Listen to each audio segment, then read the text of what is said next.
Direct and to the point, as always. Well, that's my style. Hey, welcome back, ScreenCrush. I'm Ryan Harry, and let's talk about Ahsoka Episode 7. So I've got some really strong thoughts on this episode. Mostly positive, but you know what? It wasn't perfect. And we only have one episode left to go, and I've got some theories on where this show is going to end up. And it's going to be a kind of Ragnarok for the Star Wars universe that I cannot wait to tell you guys about. The endgame of this series was actually set up in Rebels with some very cool hidden details. And as always, thanks for watching the channel and supporting us at our merch store, ScreenCrushMerch.com, where we have this Grand Admiral Athletic Polo, Say No to Death Sticks, The Apprentice Lives, Hello There, and many more. We deeply appreciate your support, so now let's talk about Ahsoka. So, the part with C-3PO was cool, but I know the real reason 3PO is in this show is because he speaks for Leia. And guys, just recast Leia. Why, you stuck-up, half-witted, scruffy-looking nerf herder. It's okay. I know. In fact, a little later, I want to talk to a couple Star Wars experts, Colton Ogburn and Heather Antos, so I can get their thoughts on recasting and also hear their thoughts on this episode and theories for what's going to happen next. So here's another nitpick about this episode. In the opening, where the Empire is like using mines out in space, a star whale should have died. What? But that would have been so sad. Exactly. We need higher stakes in this show. Every character has plot armor. All the heroes are going to be around for the Dave Filoni movie. So why not show how Thrawn is evil by having him kill a defenseless animal? Like, not every character is immortal. I'm sure Baylan's going to die in the next episode, but I'm going to talk about that later on. Now, I have talked a lot on the ScreenCrush TikTok and IG Reels about how I'm not the biggest Ezra fan. And like, he's kind of fun in this episode, but I would love to see some actual character development with this guy. I knew I could count on you. He has been gone for 10 years. How has he changed? In the past decade, has he struggled? How did he get away from Thrawn? Have his powers grown? He just seems like the exact same person, and nobody's the same after 10 years, especially from the ages 18 to 28. I feel like they could have done a lot with this character in this episode, but they ignored all those possibilities for the thrill of seeing Ezra Bridger as we know him in live action. Well, geez, what kind of change did you want to see? Well, he could have been a little darker, I guess. I mean, he flirted with the dark side in Rebels, or at least he could have seemed relieved or surprised to have seen Sabine instead of being so casual. Sure took you long enough. He and Ahsoka have a much more tearful reunion later on, while Ezra and Sabine were actually much closer in Rebels. Sabine. My name's Sabine.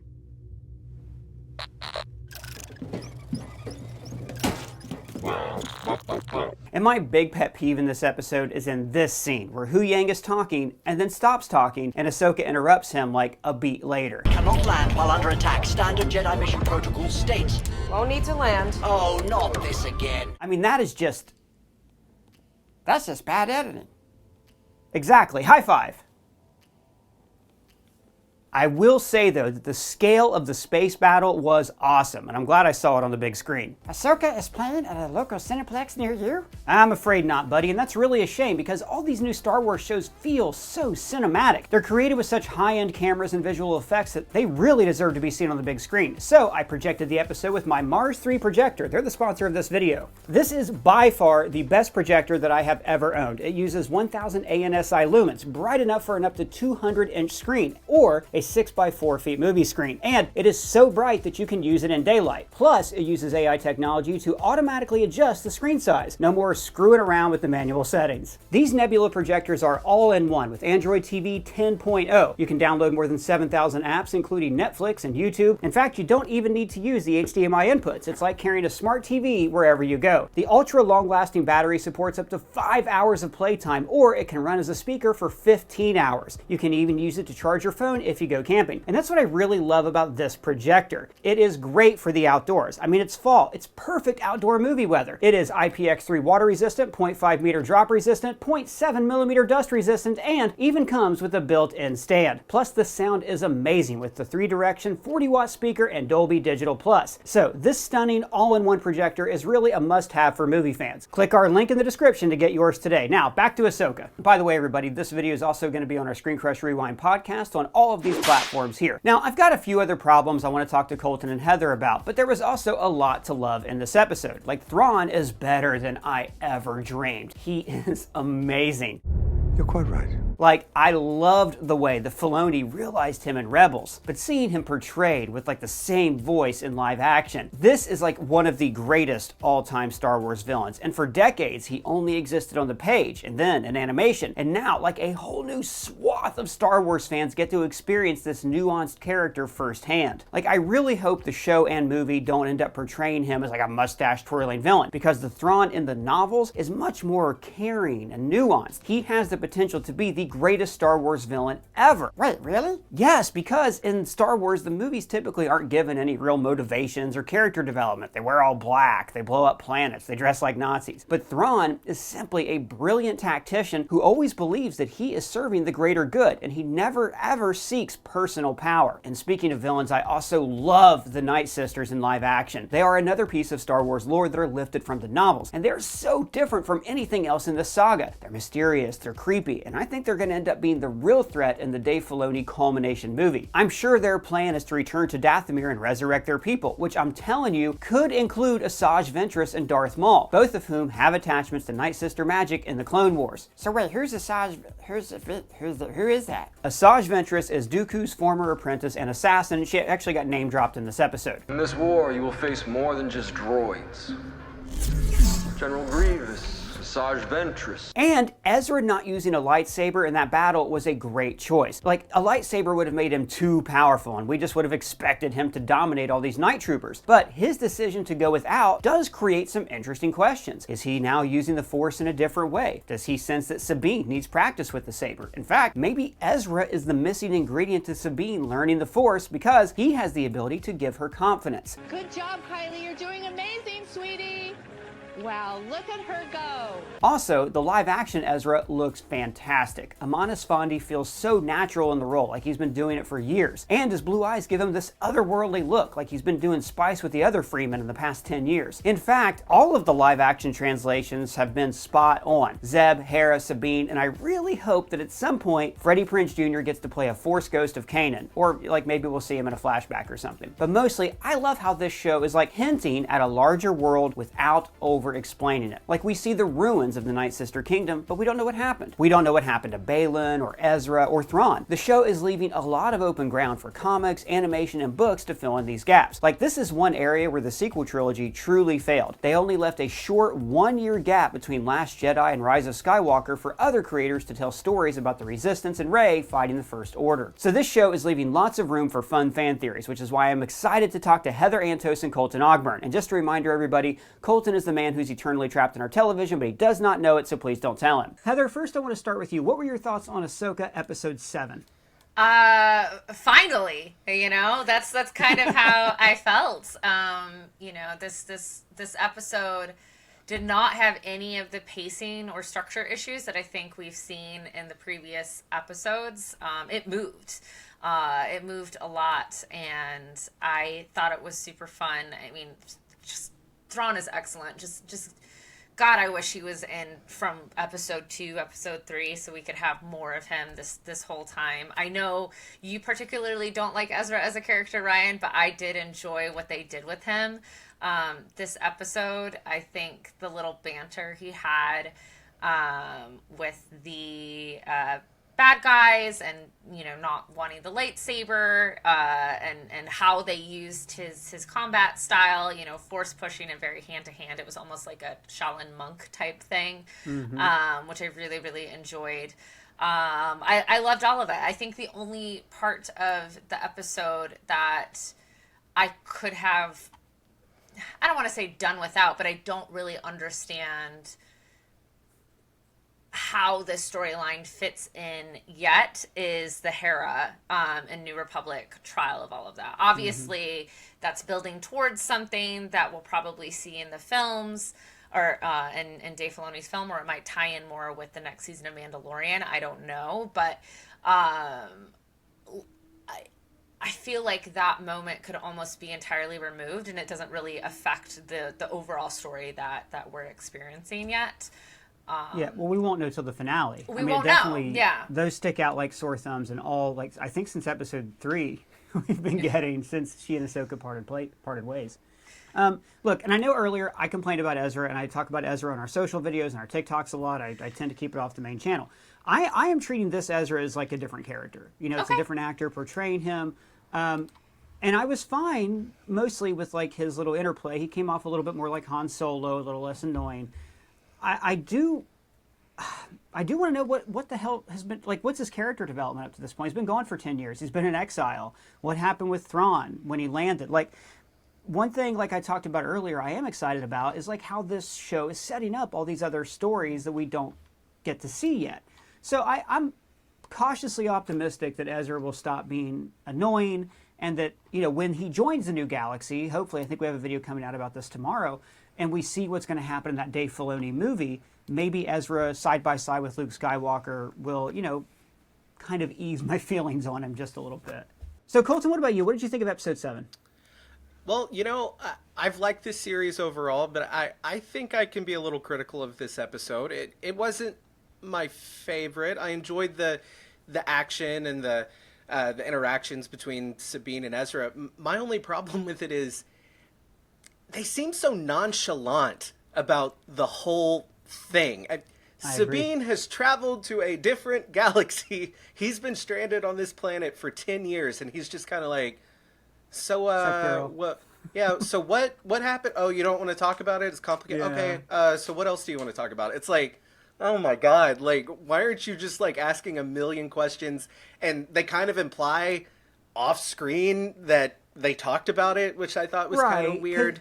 Well, you don't want to, like, rehash information for the audience, but sometimes it's fun to watch people learn that information. Like, I wish I could have seen Ahsoka meeting Luke Skywalker for the first time, you know? Yeah, and, like, don't get me wrong, I hate exposition.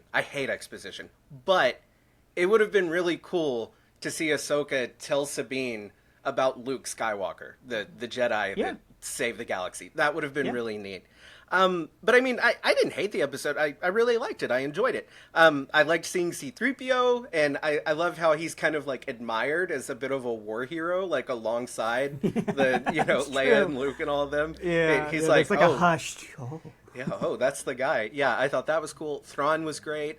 I think it's kind of clear where they're going. The next episode's the finale, right?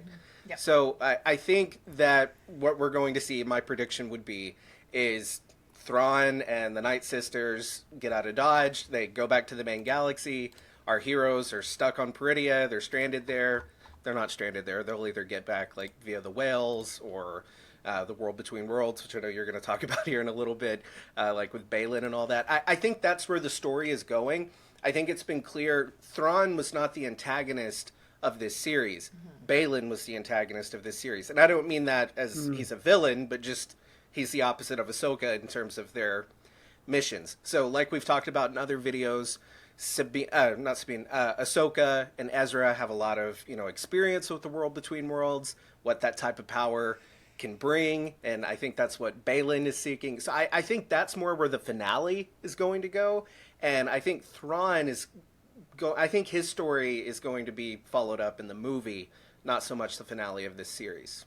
Now, before I get too deep into theories, Heather had a follow-up. Colton brought up Ahsoka fighting Balin, and I think you pointed out again. Yeah, I think you pointed out in a past talkback, or maybe it was in our Easter egg video, that it was interesting that in their first duel, Ahsoka she doesn't use her dual saber style. She goes more like single, two-handed broadsword in a way to match Balin. And in this duel, she went, you know, full samurai with the longer and shorter blades. What was your take on that? Because I know you're a Star Wars fighting nerd. I am, yeah. I think that this particular fight to me and watching, it felt more like this is the real fight. The previous fight felt, you know, more defensive and wasn't as aggressive. And this to me was much more this fight counts. This fight matters, and maybe one of us isn't walking out of it, and that's okay. Ahsoka's going to go all in with it. She's going to go with what she's most comfortable with. And this is I think we got more of the Ahsoka fighting style that we are accustomed to from seeing in Clone Wars and Rebels and this. Yeah, maybe because in that first fight, she was just trying to get the map, and that explains the defensive style. Well, the part of this fight that I thought was most interesting, though, was how it ended with Balin saying, you know you can't beat me. Like, it's like, and in our Easter egg video, I pointed out, I mean, this woman took down Darth Maul before she could vote. What is it about Baylan, you think? Like, was that your read from the fight that Ahsoka was outmatched? I mean, That's who not. the hell is this guy? Like, Yeah. this character, it's a shame we won't see him portrayed by Ray Stevenson after next episode, you know? Yeah, I'm very curious how they're going to solve, quote unquote, the death of Ray Stevenson in this. If Balin was always intended to die, I know we talked a little bit about that last week about being one of the potential theories. But as we know, Star Wars doesn't want to recast anymore. I never in a million years got the sense that he was quote unquote better than Ahsoka at lightsaber dueling or the Force or anything like that. That definitely implies of maybe previous encounters. Going back to episode 1, Baylan knew of Ahsoka, knew she would be an issue, knew she would be a problem. But if he knew that she could never defeat him, then why would he be so concerned about her this entire time? Yeah, and as I'm going to talk about later on when I get into my theories, you know, Colton, you alluded to this, but I do think that Balin's going to end up in some ways being the heart of the show. And then in a lot of ways, he's going to kind of bring it full circle with Ahsoka's buried trauma and things like that, and the connections to Anakin and maybe even Thrawn along the way in there. I'm really hyped to see that. But you touched on the thing that I'm really irritated about Star Wars in general, and I think we have a video coming out about this really soon. Colton, with the recasting, right? Great to see C-3PO, but he's basically there because they didn't have a recast Leia. And I don't know if you watch the show Strange New Worlds, Heather. I know you do. Wonderful show, prequel before Star Trek, the original series, where certain characters from the original series have been portrayed by different actors, including, you know, Ethan Peck, grandson of Gregory Peck, but he is great as Spock. There is a new Kirk. There is a new Uhura, a new Scotty. These are people who, maybe before J.J. Abrams, they never would have dreamed of recasting, but they've been recast as younger actors, and it's fine. Whereas Lucasfilm has decided that after Solo, they're canon. It's like they're saints. It's like there's a religion that says you can never redraw them on a piece of paper as a different person, and that's silly to me. I just think a recast Princess Leia coming in there, maybe even as Billy Lord, if you want to keep it in the family, would have had, it just would have made more sense within the universe. And if we're going to get to a point where this Thrawn movie, right, if they're doing Heir to the Empire, then we're going to need to see this original cast. It's just really silly to me that we haven't. Colton, what do you think? Do we recast? Do we not recast? I'm very pro recast. When Chadwick Boseman passed away, I thought they should have recast T'Challa. When Carrie Fisher passed away, there were talks about, you know, she was very close with Meryl Streep. I think that could have been a good choice to continue the story of Leia. Maybe not. Maybe, you know, in the 9 episodic films, and it's the last one, maybe you don't recast. But what you have to remember, and what Carrie Fisher understood, I was watching a documentary a few weeks ago where she actually said, I'm not famous, Princess Leia is famous, and I have her face. And that's what I loved about that. And in Wishful Drinking, she talks about how strange it was to see her face on Pez dispensers. And I peel my face back and I pull candy out, you know? Yeah, and see, what she understood was that stories like Star Wars and stories in general, they're about characters, and that's what makes Star Wars so good. And you have to be able to move beyond this idea that you can't recast. And see, like when Disney bought Lucasfilm and bought Star Wars, what is Star Wars? Star Wars is Luke, Han, Leia, and I just can't believe that those valuable characters that they purchased, they're not planning on using, like, because they just refuse to recast. So I do hope in the Filoni movie, and yeah, we're definitely going to talk about this in tomorrow's video, I do hope that they will recast. I don't know what that looks like with, you know, they have recast Solo, but they're doing the de-aging stuff with Luke, or it's not even de-aging, they're like putting a artificial face on that other actor. Solo is the example I think that they're citing as why not to do it. When I've thought, and Heather, I want to hear what you think about this, I've always thought the reason Solo bombed wasn't because a different guy played Han Solo, it's because nobody ever cared about young Han Solo. Whereas if you were going to ask any Star Wars fan, like when Lucasfilm did, like, what do you want to see next? To be like, oh, well, I want to see what happens after Return of the Jedi. And that doesn't just mean episodes 7, 8, and 9. It means what were the Legends novels that we loved for years? They were the further adventures of Luke, Han, and Leia. And like I was talking about earlier, if you're doing the Mandalorian, okay, the Mandalorian's in the Outer Rim, great, that's fine.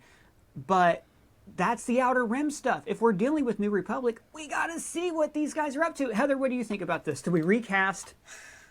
Oh, 100%. I'm fully on recasting. Recasting works if you have writers who know what they're doing, directors who know what they're doing, and actors who know how to embody those core traits of the characters that we love. You know, obviously, I think in something like Star Wars, you don't want them to look too far away from the original actors, but recasting 100% works. I agree. I think the reason Solo bombed and wasn't as, you know, financially successful as they had hoped is you released a Star Wars film 6 months after the previous Star Wars film. True.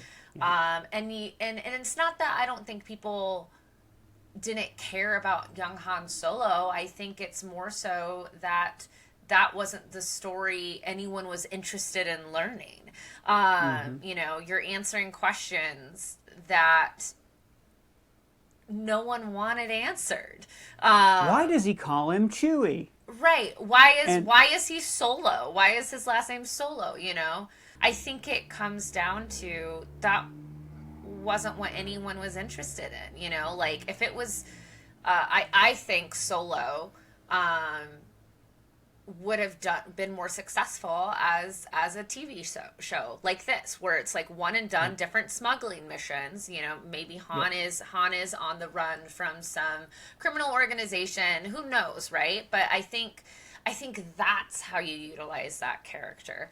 And not answer questions that no one asked. And also, like, Solo had the misfortune of coming out before that the Disney Plus train was going, you know, so I agree with you, though. And it's a kind of a bad look. Like, everybody loved Donald Glover as Lando. He's getting his own, was series, now it's going to be a movie. It's kind of a bad look, though, if the only character you're willing to recast is the first black person in the franchise. It's a bad look, but I think it goes to show if you have an actor that can carry who that character is, if you have, you know, if it's written in a way that truly captures who that character is, and I think Donald Glover is a perfect example of that.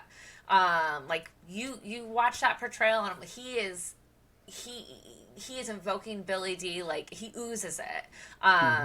And without doing an impression. Without which is doing what the Strange New Worlds characters do so well. Yeah. Exactly. And that's a very, very hard thing to do. And nothing against Alden Ehrenreich. I think he did a great job. He was great. He's great in everything. Yeah. Exactly. But it just, I think with that script, with that story, there was no way that he was going to succeed at Han Solo. It's such an impossible task. And again, I think having that film come out when Last Jedi left theaters not even a month before is just a terrible, terrible distribution mistake. Yeah, so going forward in the movie and everything else, I really want them to move away from deep fakes and just put the characters on screen. Just show the courage and move past Solo and just move us into the next phase of Star Wars, basically. Well, guys, thanks for both of your thoughts. You can follow Heather and Colton on their socials, which are listed below. And now I want to get into my theory on Ragnarok and Baylan and the World Between Worlds and how in the hell this whole thing is going to wrap up. So like Colton said, I don't think we're going to get much resolution of the Thrawn story in the next episode. They're going to get back to the main galaxy. I think the main final conflict is going to be between Baylan and Ahsoka. Now, there is a big clue with Baylan and Shen's names. Baylan and Shen were the names of two wolves in Norse mythology who chased the sun and the moon across the sky until Ragnarok. So we pointed out in our Easter egg video last week that they even ride a black and white howler to symbolize these two wolves from mythology. Now, you could say that Ahsoka represents the sun and Sabine represents the moon because they are master and apprentice. But the real question here is, what is the Star Wars version of Ragnarok? Remember, Ragnarok is not just the destruction of Asgard, it's also the rebirth of Asgard. You can rebuild this place.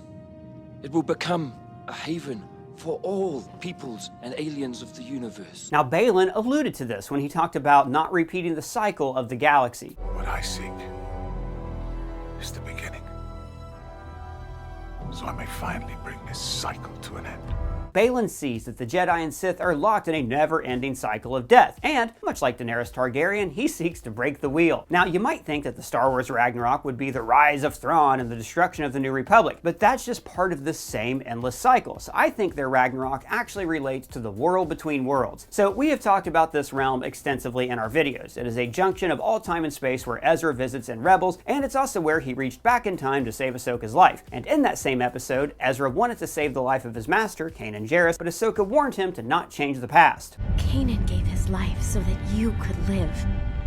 If he's taken out of this moment, you all die. Here's what I think is going to happen in the finale. We know that you can access the world between worlds through different gateways, like the one on Lothal. And we also know that these gateways exist on Force-sensitive planets, like the Sith Temple on Malachor or on Lothal. So I think there's also a gateway to the world between worlds on this ancient Force planet of Peridia. Now, we pointed out several videos ago that the figures on top of this portal do look like the Zepho. The Zepho are the ancient race of long-dead Force wielders from Fallen Order. And this Night Sister Palace is covered in Zepho runes, like we've talked about in past episodes. Adding to that, Mastertainment on the channel Heavy Spoilers pointed out these animals on the side of that Zepho portal look a lot like the Howlers. This makes me think that this portal leads to Peridia. So Dave Filoni was actually setting up this ending of Ahsoka years in advance. I think that Thrawn is going to return to the main galaxy and the heroes will be abandoned, and then they will have to use the world between worlds to get home. But then Baylan will enter the realm because he wants to restart the Jedi Order with something new that, like him, embraces a larger view of the Force. I think that in the world between worlds, he will see pivotal moments from the past, like Anakin swearing allegiance to Palpatine, but he'll ignore those moments instead of changing them, because he doesn't want to save the Jedi Order, he wants to erase and rebuild the Jedi Order. Maybe he'll actually look back to the days of the Prime Jedi, that's the subject of the James Mangold Dawn of the Jedi movie, and Baylan will want to reshape the Order from the beginning. But, like Ahsoka warned Ezra, this has dire consequences. See, I think the world between worlds is not like natural. It was built by the Zepho to be a gate across time and space. You know, if the Zepho were going to be so important, I wish they would have given them a much less silly name. I know, they sound like a Marx brother, don't they? So anyways, I think the Zepho civilization fell because they turned to the dark side and then they tried to use the world between worlds to control time and space. When Baylan tries to change the past, maybe he'll be forced to face a Zepho guardian like the ones that you fight in Fallen Order. So when Baylan tries to change the past, he will cause the desolation of this realm, a kind of Ragnarok of the Force. And this is important because a few episodes ago, we saw that Anakin Skywalker seemed to be in the world between worlds and that Ahsoka had a psychic connection to this realm. So that means that spirits of people in the Force, the spirits that Rey heard at the end of Rise of Skywalker, those spirits reside in this realm, or at least this realm is a gateway that can connect those spirits to people who are living. So if Baylan destroys the world between worlds, that is going to free the spirit of Palpatine from this realm. That's right. I think that Baylan's actions will actually lead to Palpatine's spirit being set free. Palpatine's spirit is going to escape the world between worlds and then exit through a gate to another world that is strong in the Force, the Sith planet of Exegol that we saw in The Rise of Skywalker. Welcome to Exegol! And all of that is going to explain this silly-ass quote. Somehow Palpatine returned. Now, you guys know that I've never been a fan of Palpatine suddenly coming back from the dead, but if Star Wars can make really quality stories, then you know what? I'm all for it. But what do you think is going to happen in the finale? What did you think of this episode? Let me know your thoughts down in the comments below or at me on Twitter. And if it's your first time here, please subscribe, smash that bell for alerts. For ScreenCrush, I'm Ryan Airy.